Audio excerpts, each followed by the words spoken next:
Kayla. And I'm Christian. And you're watching What's Her Angle. Here we strive to elevate you spiritually and practically through meaningful conversations. Hello, everyone. Welcome back to another episode. We hope you guys are doing awesome. Yes. First things first, we want to say thank you so much for the response that we are getting so many good for our responses. 31-day accountability challenge. It has been so good. We have like over a dozen people signed up already. I am super excited. Some of y'all are itching to get ready. Itching to get started in the group chat already. So I'm super excited about it. If you guys want to sign up, make sure you go ahead and check out our other video all about the 31-day accountability challenge. So today we are going to be starting a new segment here called the Sisterhood Diaries. And we're going to be spilling tea with you guys, sharing stories that we've been seeing about things happening in sisterhood among Black women. Yeah. I feel like every time we see something in the media, sometimes if there's a Black woman at the root of it, there are mothers and friends and cousins and, a community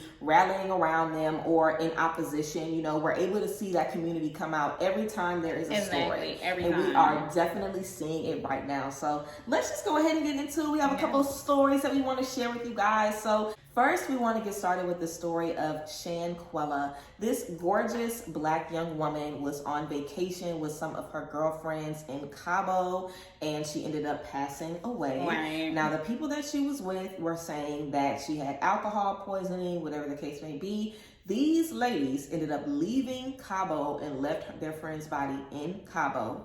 And come to find out, she had injuries to her neck and to her spine. So obviously there was something that happened. There was some foul play that was going on.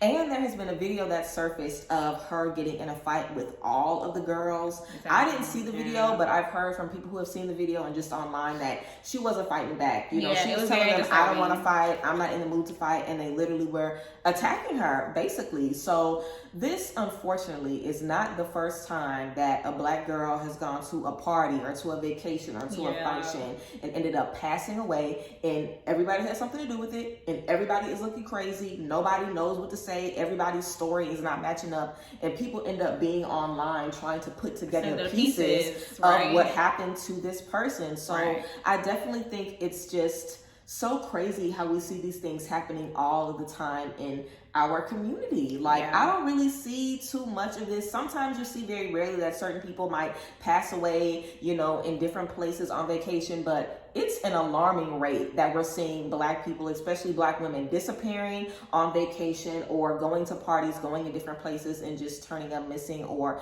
ending up, passing away. So I'm not really sure, what is happening in these friendships. I don't know if it's jealousy. I don't know if people set people up for things like this. I'm not sure if people get drunk and get wild and hype each other up and get violent. I am not sure, but it is very scary. It is so scary. I mean, even just knowing the details about this story, and I was able to look at the video and it has been circling around. I definitely believe some of the last moments shouldn't be out there for public display, but because this video has surfaced, so many people have their own opinions and their storylines of what has happened and what will happen.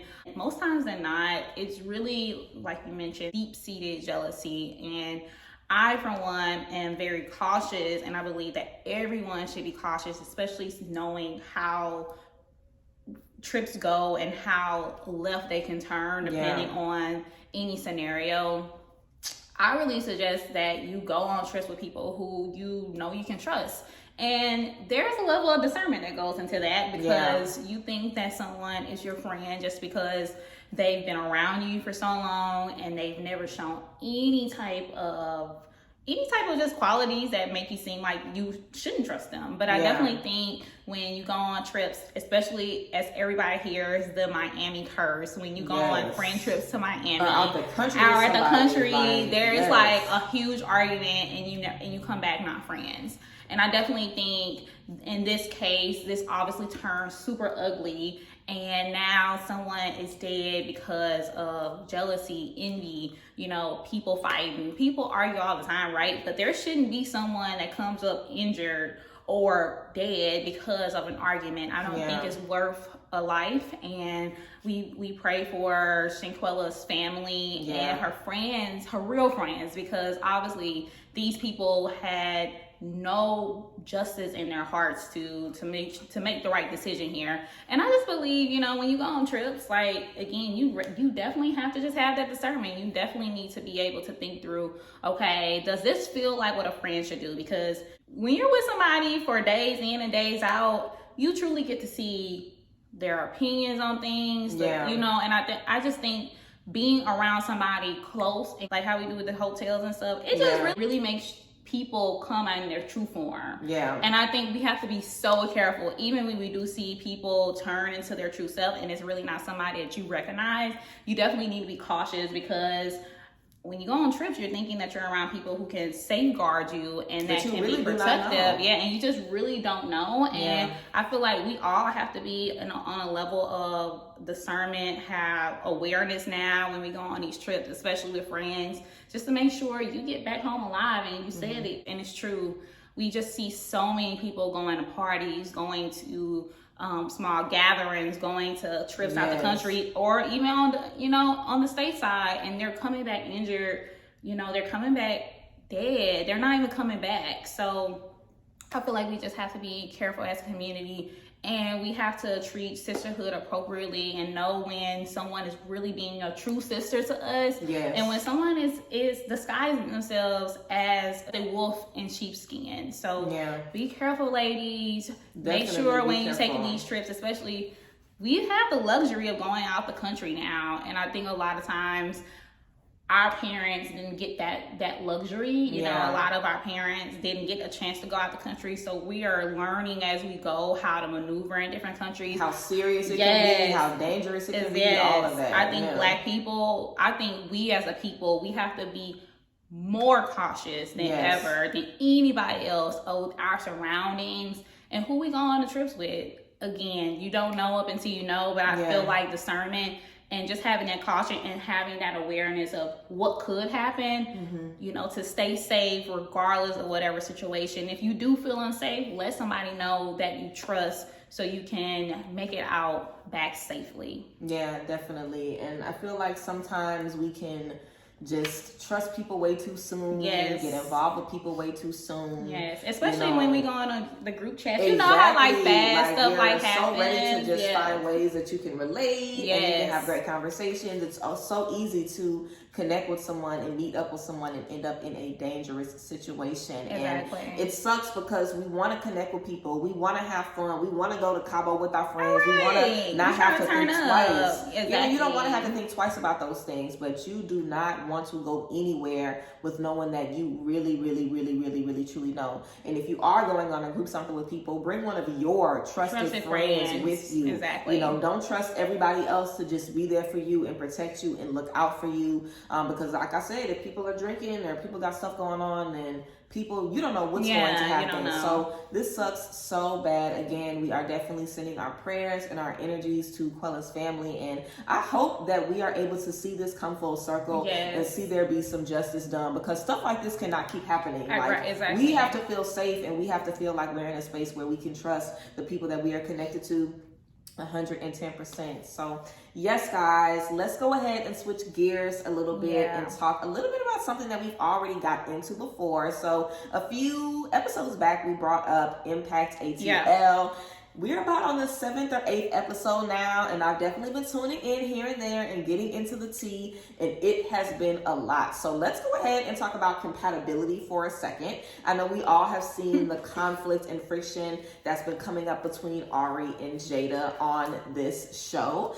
And a lot of people, in terms of the viewers, are having their own opinions. We see that Ari is obviously someone who's very outspoken, someone who isn't afraid to speak their mind. If she has a problem, she puts it on the table, and all of her friends are like that. Her circle is like that. Her team is like that. And then you have someone like Jada, who is not confrontational, isn't with the rah-rah, and really doesn't have people around her who are with it either that much, you know what I'm saying? And we've seen Jada even kind of stray away from violence or conflict to protect herself. You know what I'm saying? Like, I remember a couple of years ago, Jada's sister, Jasmine, who's Oh, also yeah. been featured on the show, ended up getting into a fight, ended up getting jumped at her shop, and it was on behalf of what people were saying about Jada. Her sister ended up being the one that got beat up because Jada didn't want anything to do with it. So we know that Jada is a confrontational, and when you have someone like Ari who was like, what's the problem? I'm ready to bring it to the table. Yes, I feel like naturally, you know, people are just like, oh, you know, Ari is the one that's ready to face the problem and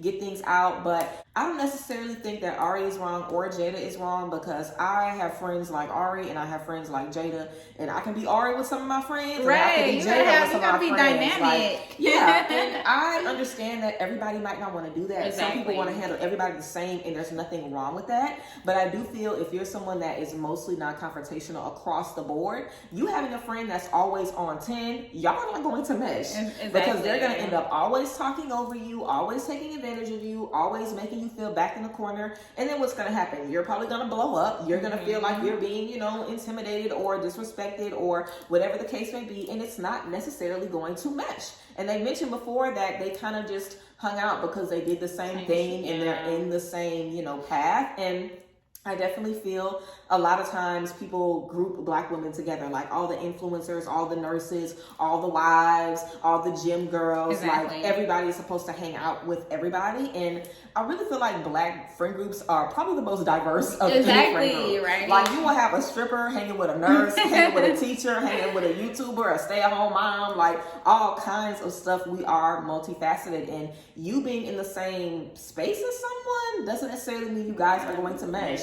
And I feel like we see a lot of that on social media because we talked about this before, I think, aesthetic friends. We want to be cute. We want to, you know, hang out and be a vibe. But that doesn't always mean that you guys are really going to mesh, you know, when it counts. Yes, but let's talk about it. We have seen this in so many areas on social media and reality TV, where we see a group of women that come together that are pretty much forced to be in the same spaces. And, you know, storyline or not, I think that naturally when you are put together with people that you may not know, there's like this little gray area that you really don't know how to cross boundaries. You don't really know how to conversate with people, especially if you come from a background that is pretty reserved, just like Jada, or if you are really, you know, like you blunt, you really just say how it is, like Ari. And I remember someone saying on social media that she's from Chicago, like all Chicago girls are like this. Like that, and I feel like, you know, as people from Louisiana, we can really kind of relate, because people from New Orleans,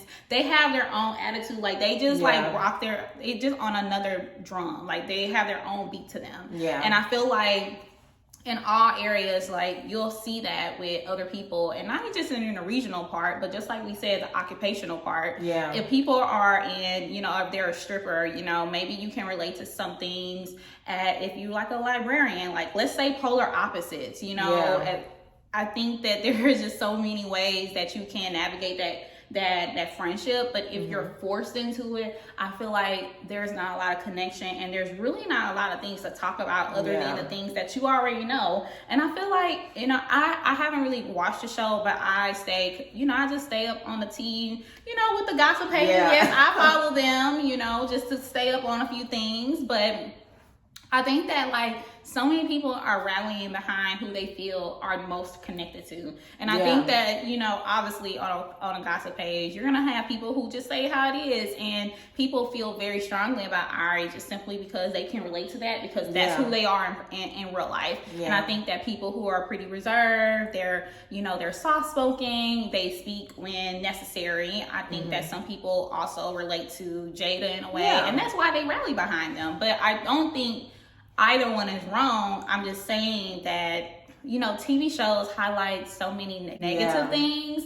That's another thing, you know, Jada was talking about. How she was portrayed on the show. I feel like you're trying to portray really like it, and And I think that like sometimes we don't get to see the full scope. But again, with friend dynamics and just being able to connect and mesh with people, I think that there is a natural, like there's just a natural silver lining for people who do that. I mean, if you connect in like the most oddest ways, like some people can connect off of like they like the same coffee, or you know, and then some people they could just connect because we do the same things, like influencers. Some are really good friends and some aren't. It's, you know, I think you have to maneuver things just in your own way, because Jada, I don't think she's ever been the type of person to say things like, I feel like she's a pretty girl online. Like, she likes to have a certain aesthetic. She likes to be shown in a certain way. And when you're not being shown in that way, you kind of feel intimidated, and you don't think that people are seeing you in the right way. Whereas Ari,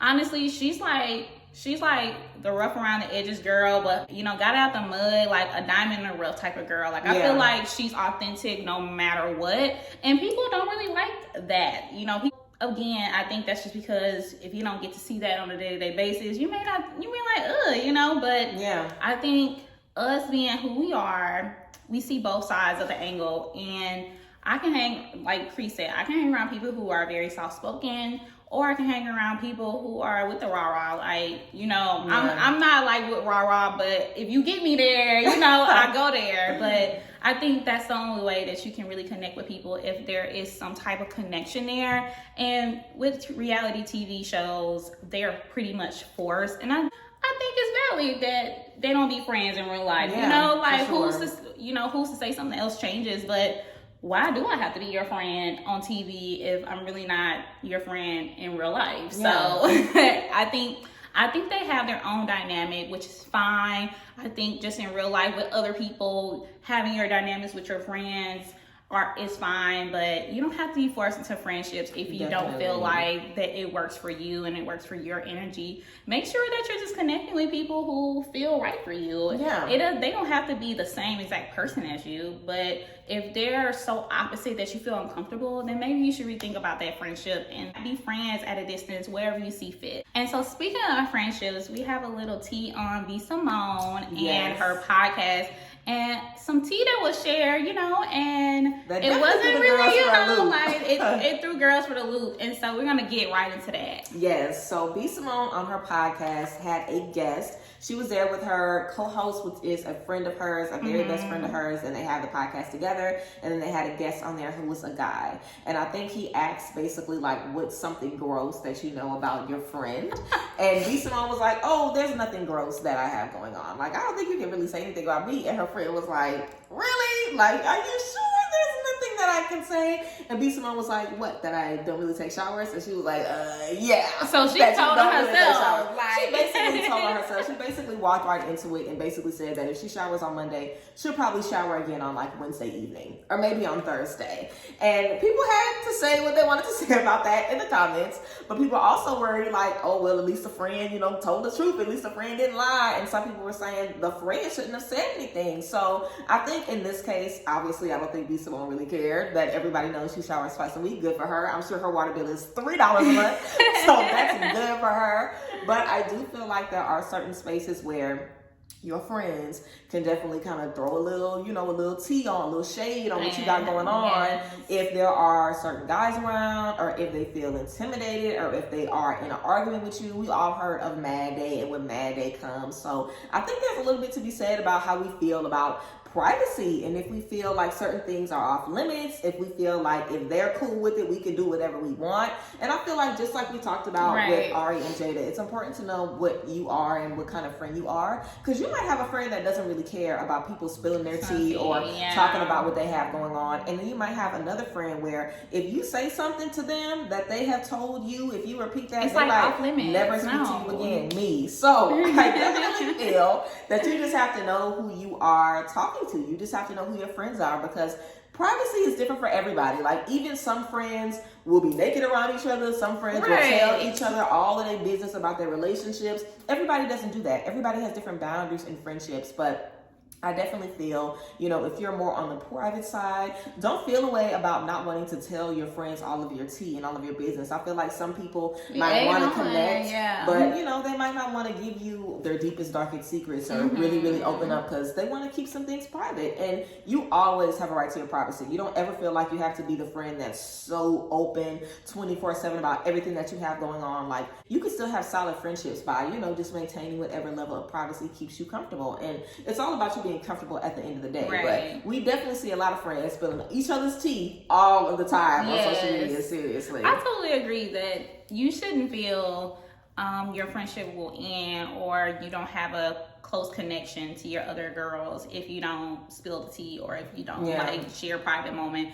I have a best friend who literally I could probably count on one hand how much I know about her on the secret side, on a private side, on a serious side. Really I think that her demeanor, it makes me realize just because I'm very open. So I'm an open book when I'm very authentic about things, and so I share a lot with my friends, and I think they can digest that. But I also think that there are some of my friends who don't really like that, and I don't feel disconnected from my friends just because they don't share things that I feel like they should, and because I don't know about it, how can I ask about it? So I think there is a level of just knowing your friends' boundaries, knowing who they are. I definitely think knowing who they are is really important because you don't expect to hear certain things from people just because that you'll be waiting for a reaction. Are they gonna laugh about this or go crazy about this? You just gotta know your friends and know they love in different ways, and they show they talk in different ways, they express their feelings in different ways, and whatever they're comfortable with, you just gotta roll with it. I think that if you force somebody to tell you something, then to me they're gonna be like, I'm not telling you. Literally, I'm not telling you. Why you want to know so bad? So I think if I was B Simone, I wouldn't be Simone. I don't know if I would have told somebody that. Only because, and I feel like do people not look on social media and see how people obviously social media doesn't care. It's but. That would have been that one thing. Twice a week, you must not. You clearly don't give a fuck. Are you at home all day? Are you at home? She says that she works a lot and she rather sleep than shower. So if she gets home really late and she has but I'm like, how long are you taking a shower? if I'm very tired, I'll take a little quick 5 minutes, but I'm gonna rinse this body before I lay in my bed. It's like I'm washing the sheets different daily. Different strokes. But I think, different strokes for different folks. I just think that, some things definitely you just gotta know. But I feel like because they're on a podcast, it's granted that something was gonna be spilled, as it progressed. I just feel like I like the authenticity of it. I think that you really are friends. Y'all really tell everything, and I think B Simone was that type of person. She's a comedian, so who's to say it was even a joke? So who's to say it was real or whatever?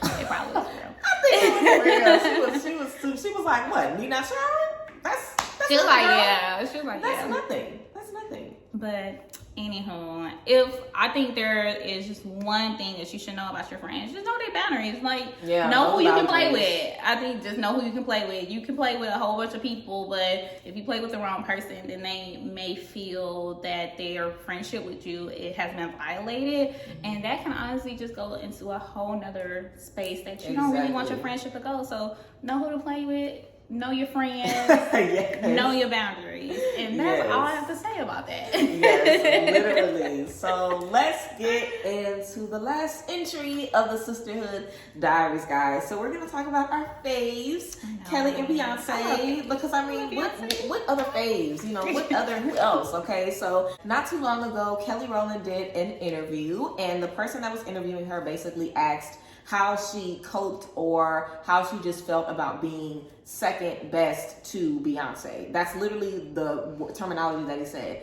How do you feel about being second best or being a runner-up to Beyonce? Beyonce is such a light. And Kelly was like, I am a light as well. I am a beautiful brown light. You know what I'm saying? I am a light. I am very gifted. I'm very talented. Beyonce is very gifted and very talented. your light does not dim mine, and my light, you know, isn't dimmed by being around you. We all are light, you know. And she was basically saying that most women feel like you are light.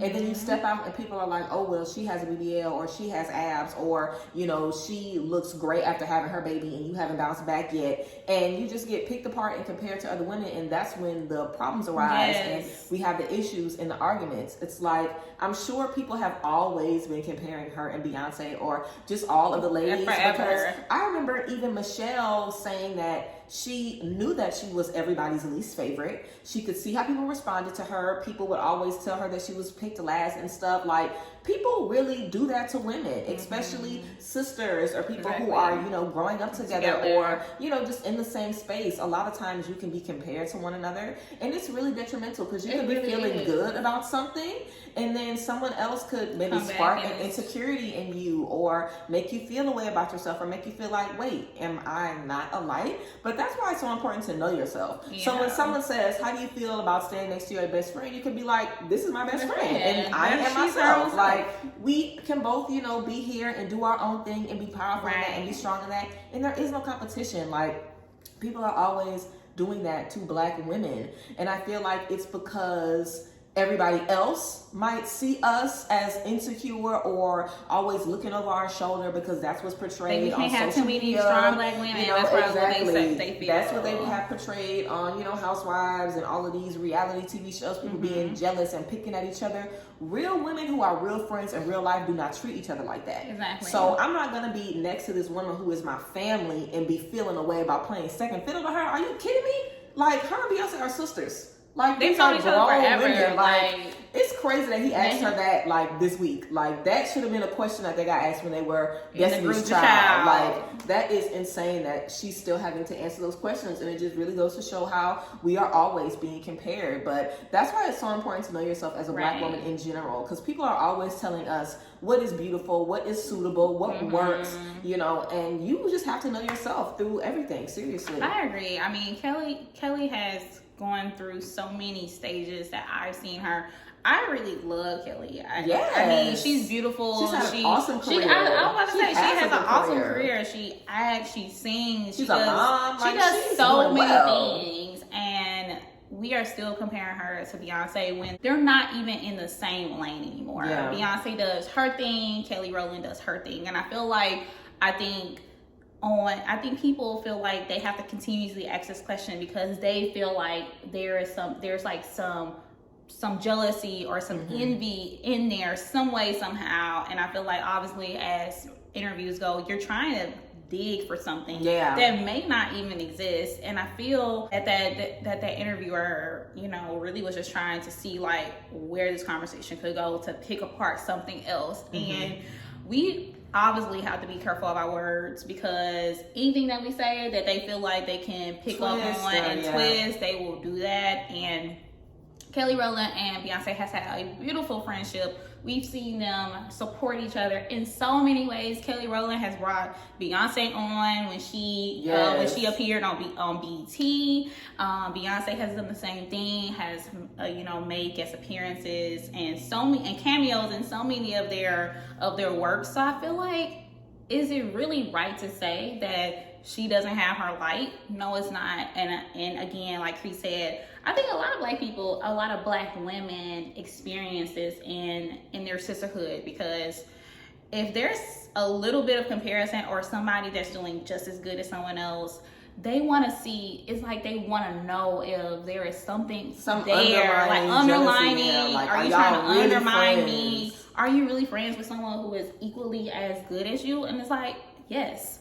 I think that we all have our own light. We all have something that we are powerful in. And it is no way that we should be trying to cover each other's light just because we feel like there's enough light in the world already. So we don't need no more else. We don't need it to be too bright.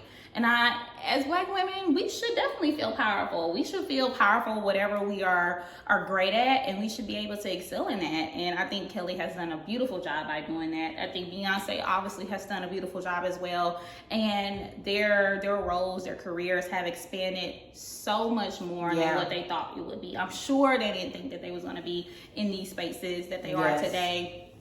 And just like them, you know, women like us, we can definitely see the same thing. We can see that we are better as a community. We are better as sisters. There is no reason why I should be going against someone else that could help me get to the level that I want to get to, or just like someone who is already at the level is, you know, why be mean to someone who is also trying to get there? I think two is better than one, as always. Definitely. So be able to just see that, you know, the light that we all share and that we all have on our own and individually is something that's beautiful, and it's something that we should be able to really hold on to. And we shouldn't feel like when people pick on that or when people say something about it, that's their insecurity. That is something that they see, that they want to make you aware of so you can dim your light. And honestly, it's all about what you think. It's nothing about what somebody else thinks, because at the end of the day, they're not going home to you and like knowing what you do on a day-to-day basis. They don't know how much energy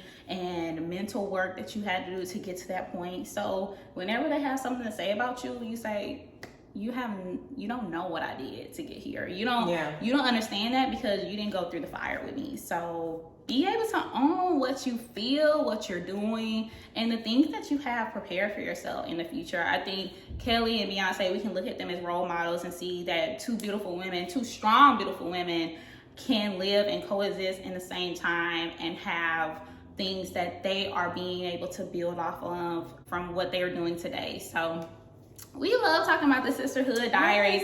We are really excited to really get back into talking about just sisterhood, and obviously this is a new segment, so be prepared to hear more from us soon. We're going to talk about just like the good in sisterhood, talk about friendships, and much more. And we are really just excited to build our own sisterhood for ourselves in this accountability challenge. Again, this is a community that will support you in your goals and hold you accountable. And I definitely think that this is like the beginning of our sisterhood diary for everyone, and just making sure that we are being supportive of each other and help guide each other through the new year and the goals that we are going to be setting for ourselves. So again, we said it earlier in this video, but make sure that you drop a comment or you DM us on Instagram to join and be entered. Make sure you share your name and also the goal that you are interested in succeeding in. And we are going to be so excited to link you into the chat that we have, and so you can connect with so many other women that are on the same route as you to be successful in the new year and to ensure that you are reaching the goals that you have placed for yourself. So we love you guys. We are so excited about what's happening, and you know, it's going to be a good holiday season, a good new year, and we'll talk to you all soon. Bye.